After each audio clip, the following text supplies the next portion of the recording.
12.3 내란으로 대한민국이 자유민주주의 국가 지위에서 탈락했습니다.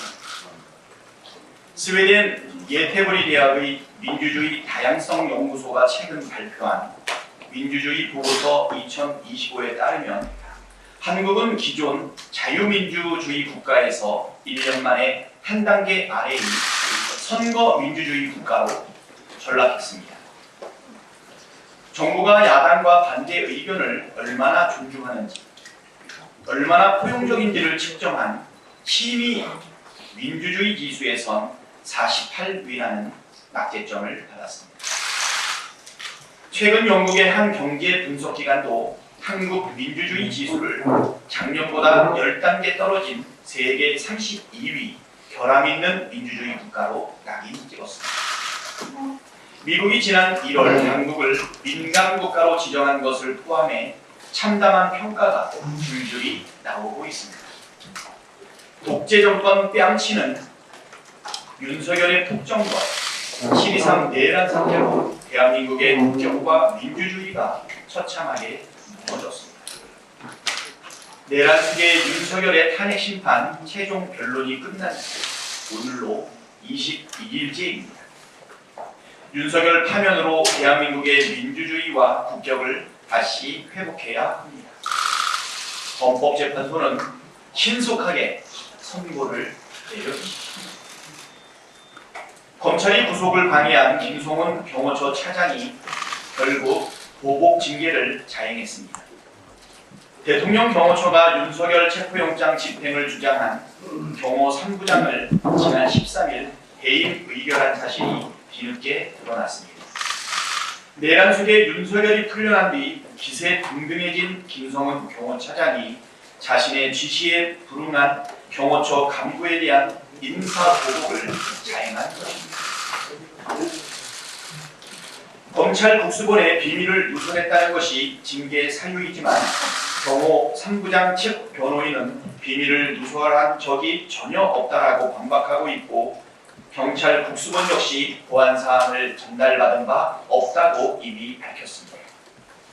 김성훈 처장은 부당한 인사보복은 물론 윤석열 체포를 무력으로 저지하고 비합헌 기록 삭제를 지시한 현행범으로 진작 구속했어야 하지만 검찰이 구속을 방해함으로써 사태를 악화시켰습니다. 경찰이 어제 김성훈 차장과 이강호 경호본부장에 대한 구속영장을 다시 신청했습니다. 김성훈 처장은 4번째, 이강호 본부장은 3번째 구속영장 청구입니다.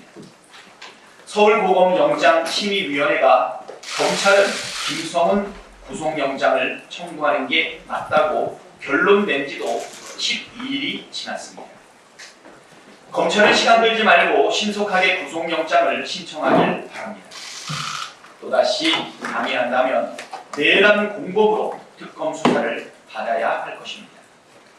정당한 법 집행에 협조한 경호처 간부 징계에 동조한 자도 내란 공범입니다. 최상목 부총리는 부당한 파면, 해임, 승인을 거부하십시오. 만약 보복 징계를 승인한다면 그 책임도 반드시 져야 할 것입니다. 최상목 부총리는 헌정질서 유린 행위를 중단하십시오. 헌법 수호에 막중한 책무가 있는 권한대행인 최상목 부총리가 앞장서서 헌정질서를 유린하는 모순적 상황이 연일 벌어지고 있습니다. 오늘로 국회 추천 헌법재판관 3인의 임명 동의안이 본회의를 통과한 지 82일째 헌법재판소가 마은혁 재판관을 임명하라는 결정을 내린 지 19일째입니다. 자신은 헌재 결정을 따르지 않으면서 헌법 수호에 막중한 책무 때문에 명태균 특검을 거부한다는 회개한 말을 늘어놓은 게 정상입니까? 윤석열의 행정 파괴로 인해 위기가 지속되고 있는데 위기를 수습하기는커녕 오히려 내란 속의 체포 방해와 내란 수사 특검 거부, 명태균 특검 거부로 내란 수사를 방해하고 헌재 결정과 현행법을 무시하며 혼란을 키웠습니다. 헌법 수호에 막중한 책무를 저버리고 헌정 질서를 유린한 책임을 더 이상 묵과하기 어렵습니다. 참을 만큼 참았고 기다릴 만큼 기다렸습니다.